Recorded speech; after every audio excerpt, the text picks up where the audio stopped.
Deep end. You know, the deep end is, since the beginning, has been about talking and discussing those issues and those processes that life can't do without, that consciousness can't do without. And we've laid out a metaphysical thing of orders of being, life, and consciousness.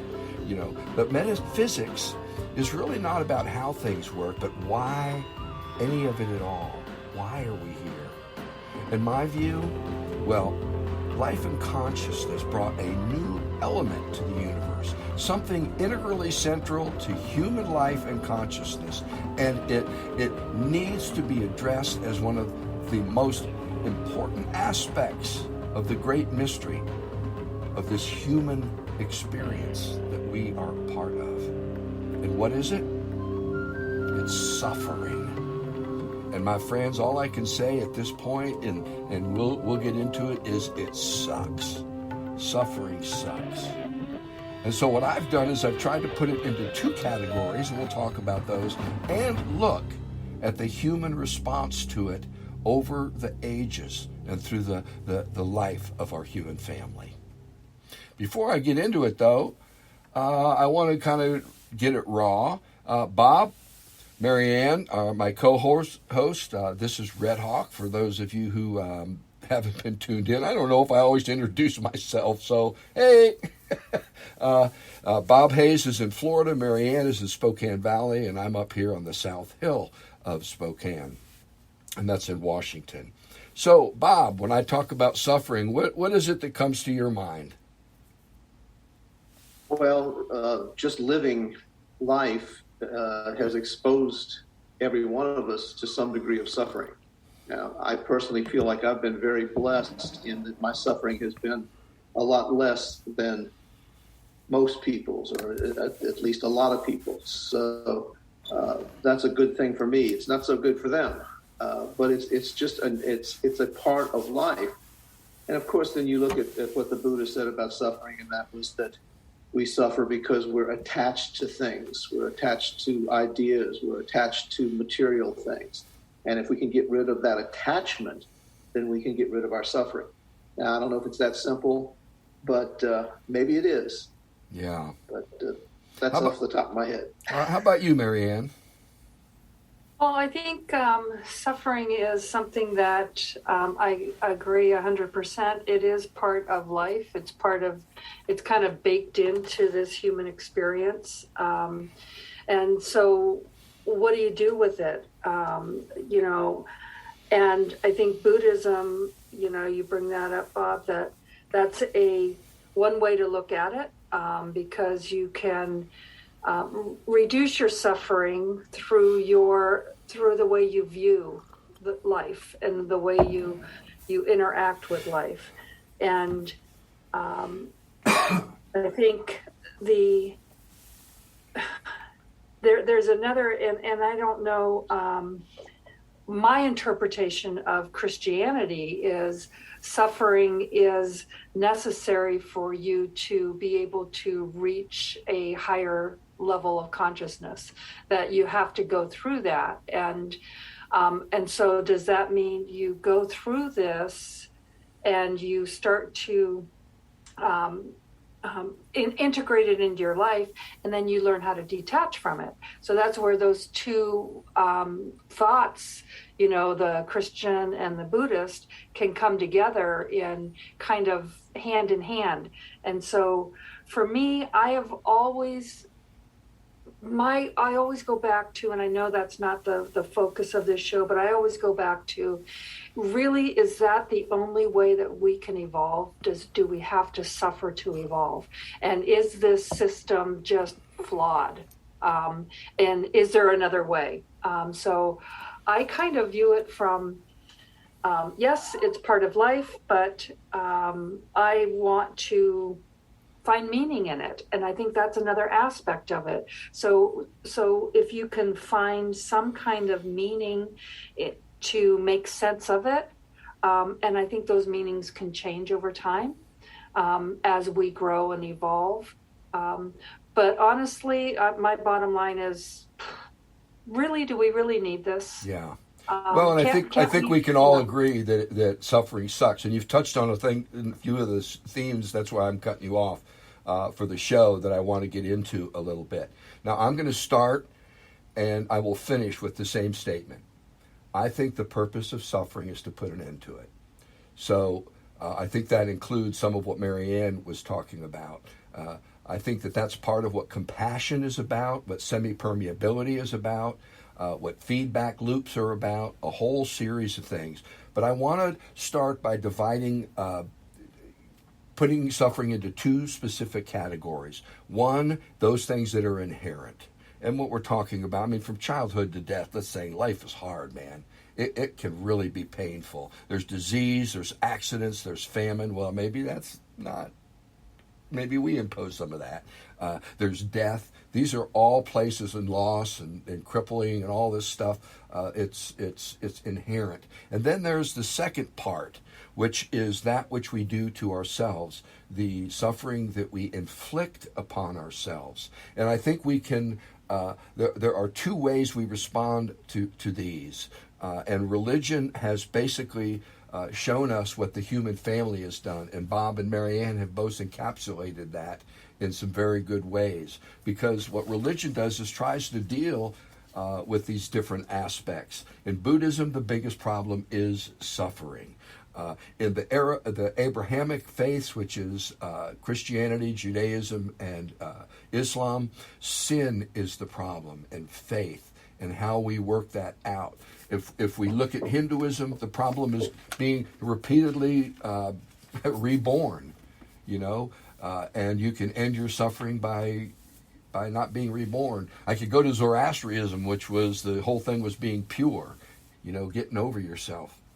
But Christianity teaches that knowing God is with them during our suffering is a great comfort to many. And I will say that is true because I've been in those hospital rooms.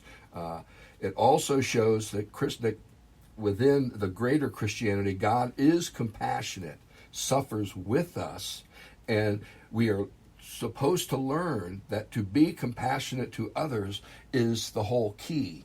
And if we don't ourselves suffer, I wonder if one's level of suffering and their empathy quotient are somehow connected there. In the Jewish service, it's really interesting. The last words they say, and I won't try and bungle them in Hebrew, but basically they translate as God has given and God has taken away. Blessed be the name of the Lord. That the whole thing's a gift.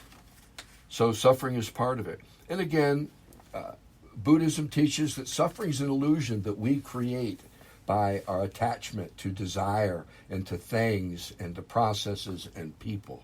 And again, Hindu suffering is to end suffering is to be released from the wheels of reincarnation. So we get these different understandings clearly, and what the human family is trying to do is basically say, what the hell? What's going on here? What's the cause of this? And how do we get out of it? And I think, Marianne, you touched on something that was very, very important, and that's meaning. That we are to learn a deeper sense of the meaning of what it means to be a human being. And that's something, all the religions want something good to come out of suffering. They want us to somehow transform it into grace of some sort. And that's using the language, Western language, if you will. But I think the same thing, and Marianne, I thought you did a great job of bringing Buddhism and Christianity together. Well done. I think the problems are singular. The way we respond to them and the language is different. But whether we call it salvation or enlightenment, it's still a resolve and a somehow coming to terms with this aspect of human condition called suffering. Go ahead, Marianne. Well, I was just going to say, and I think I've shared this with you before, but I had a dream once of Jesus directing me to Buddhism during some of my very, very hard years. And it was just like, yeah, they do work together. But I think that the other piece of this idea of suffering, and that it's how we see things. We can increase our own suffering, and we can also alleviate our own suffering. But the pain isn't something that we can control. So the pain is going to come regardless. But we do have the ability to mitigate our suffering. So I think there's something to that. And I think, I will say, and I said this to Bob before we started, the more I reflect on suffering, the greater my sense of humor seems to become. And I don't want to lose my sense of humor, because it seems to me when you talk about mediating and stuff, Marianne, my sense of humor mediates a lot of that pain and tries to meet it in a way that makes it meaningful and not sufferingful. Go ahead, Bob. Yeah. I just want to give a little metaphor, maybe, that if life is, and suffering is part of it, if one of the purposes of life is to learn, then we can look at our experiences in school as a metaphor for life. And you can suffer through school, you can avoid learning, you can avoid all of the work that it takes, or you can rejoice in learning. And you can look at school, again, as you were saying, as a gift. And in my own personal development, that was what changed me from a straight F student to a straight A student.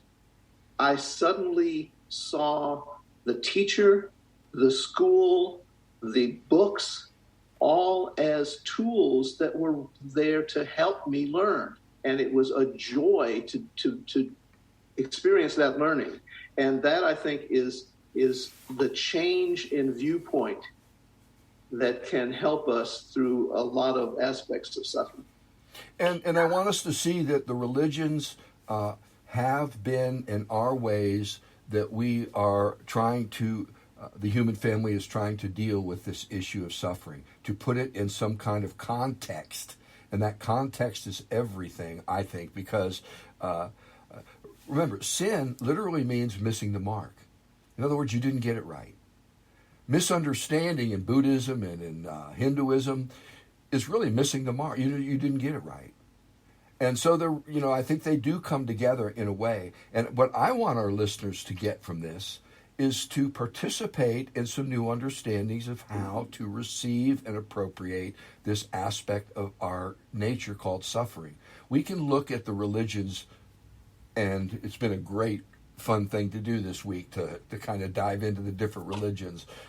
Although Hinduism is really interesting, doesn't have a whole lot on suffering, and Buddhism calls it dukkha, which is a whole kind of different understanding of what suffering is, which Marianne and Bob have both elucidated in terms of attachment and desire.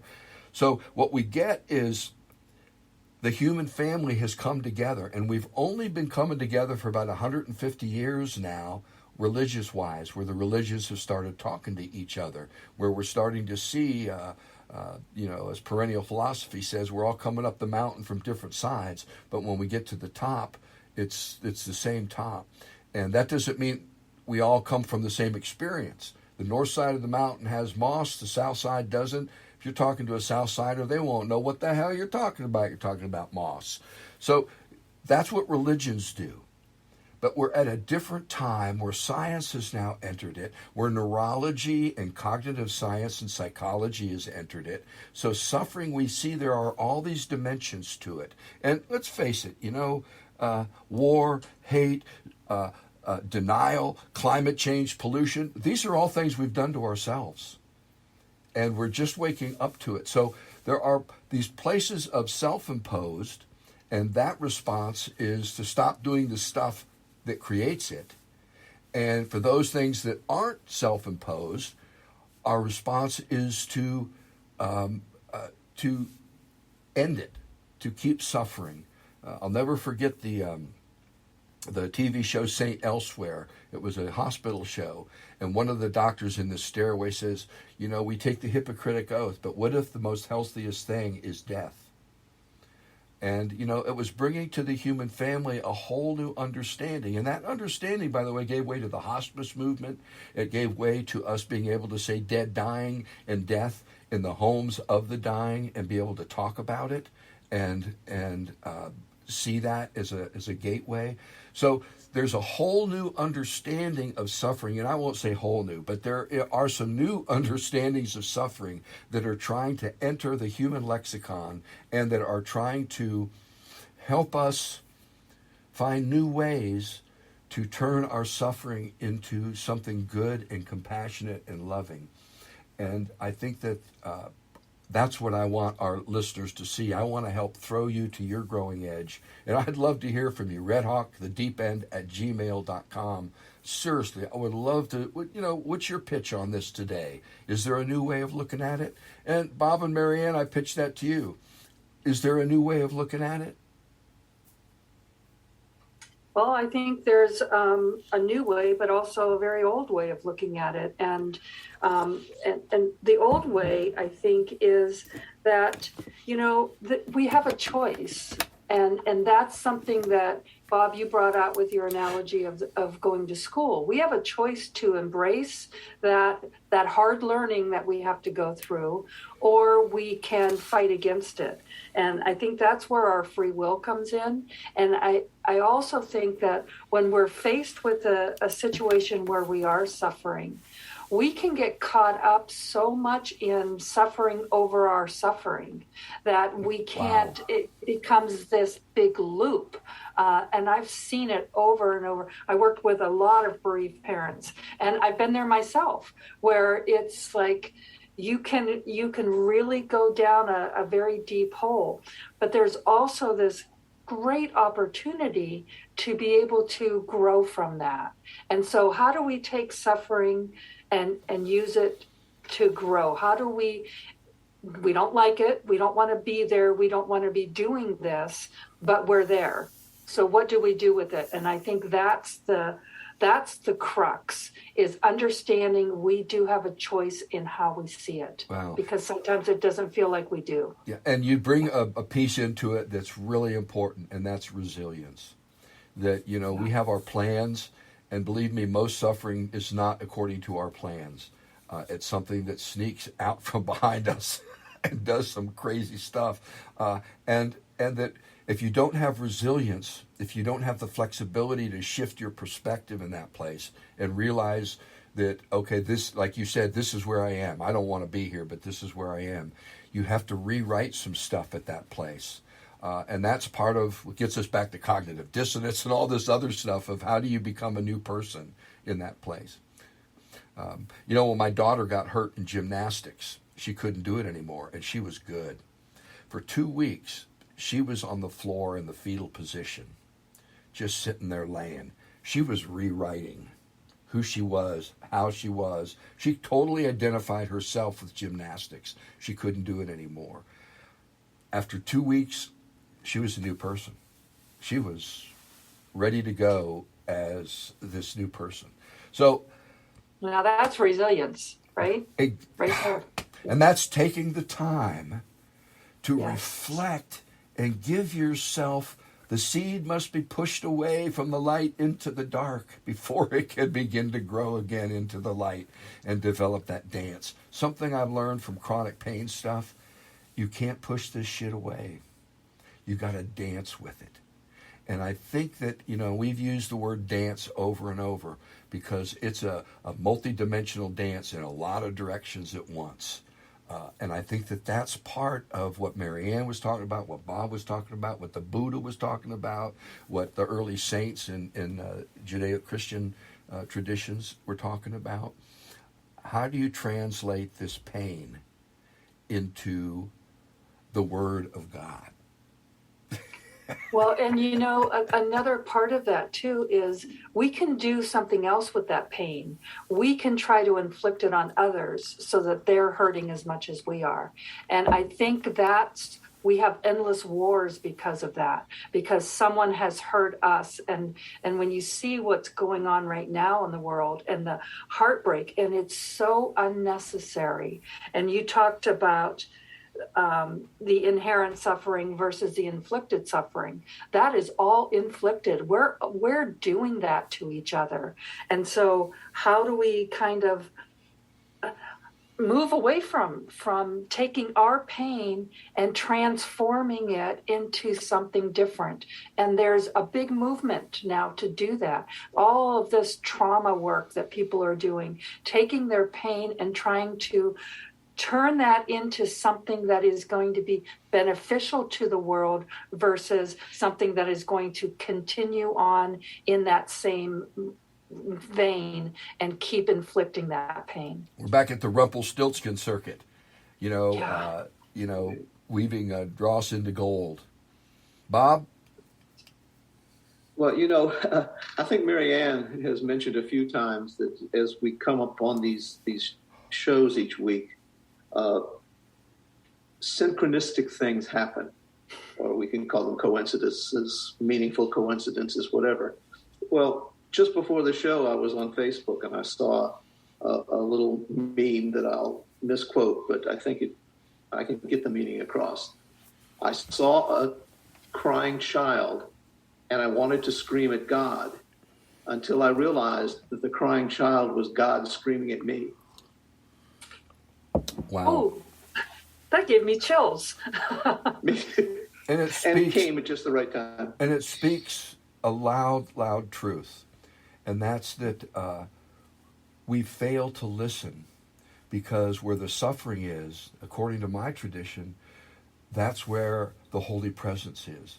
Remember, Jesus, I'd like to say all this that I have, I got a huge yard, a garden, just all kinds of cool stuff, all my studio. I'd like to say I'm blessed, but according to Jesus Christ, I'm not blessed, I'm fortunate.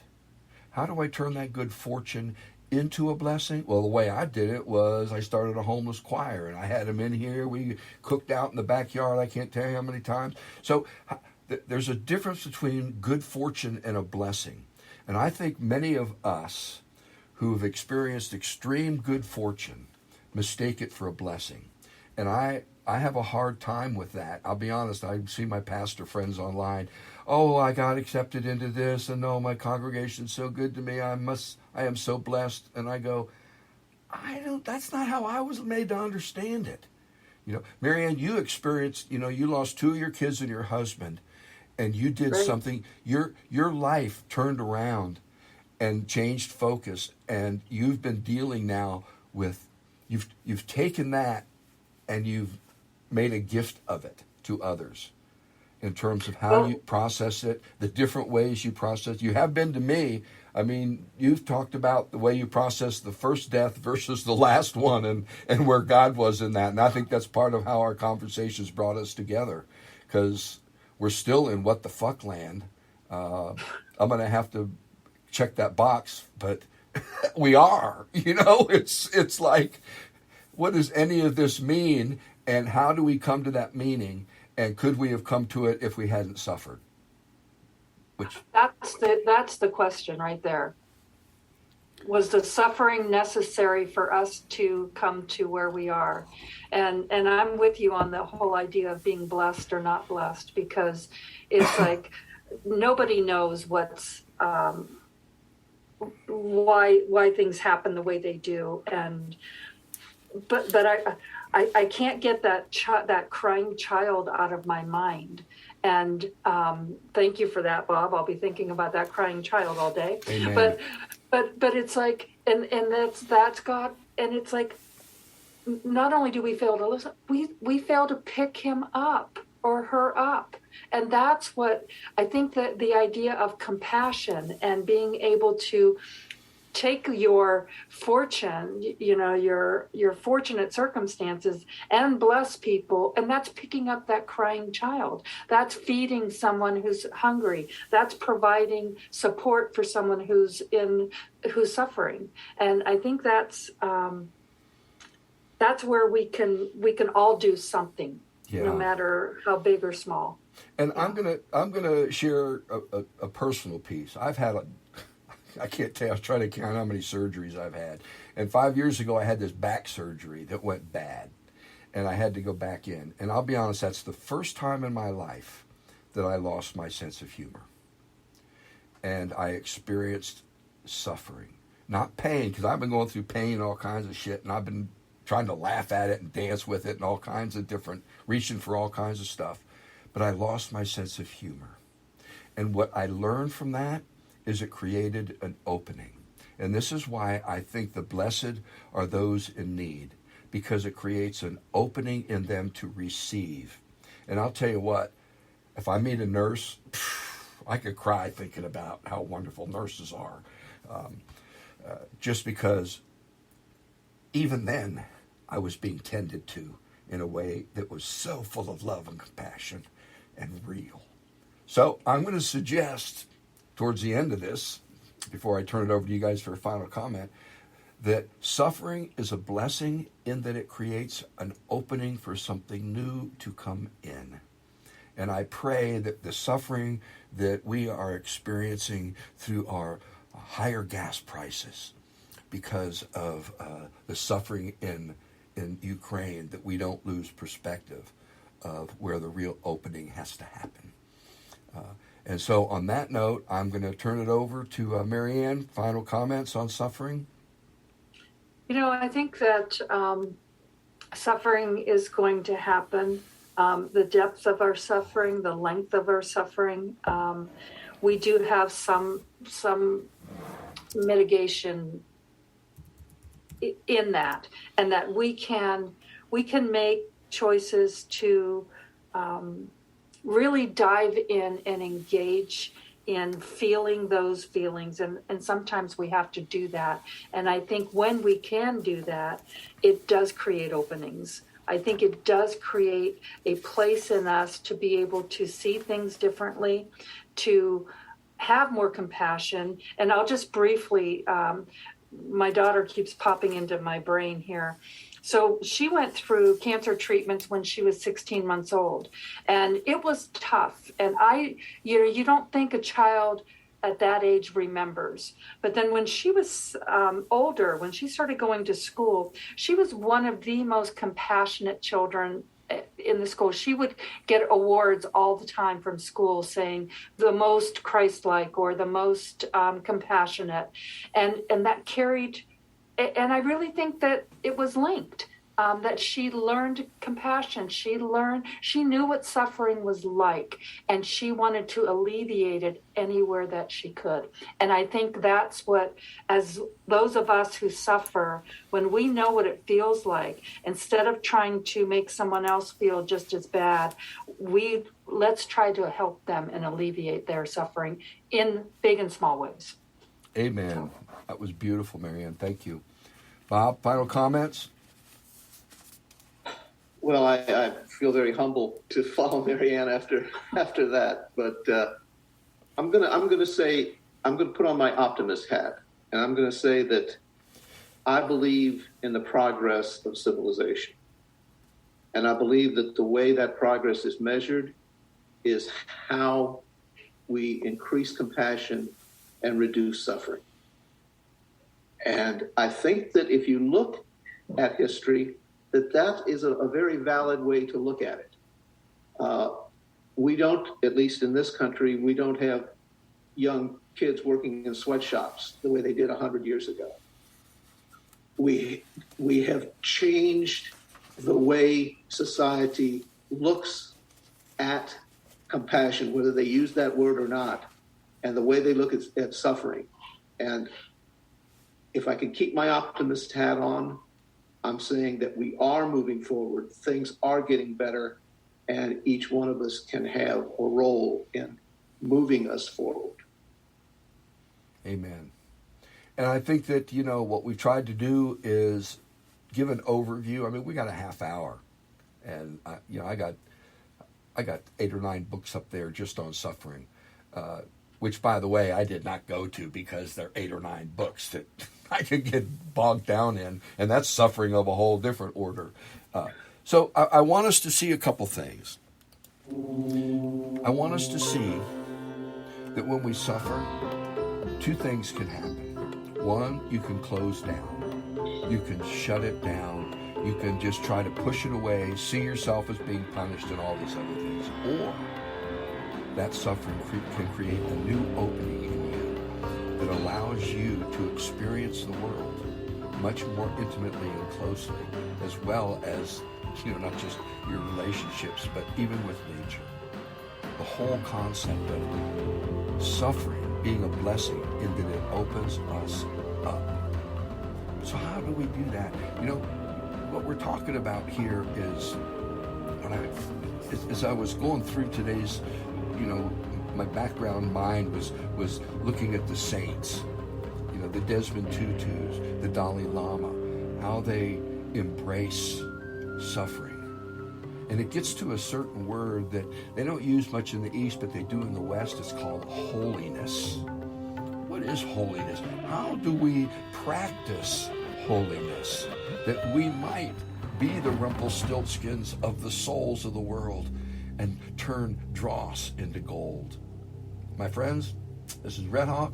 I'm with Bob Hayes, Mary Ann Rudis, and we wish you the oneness of being in every aspect. Blessings.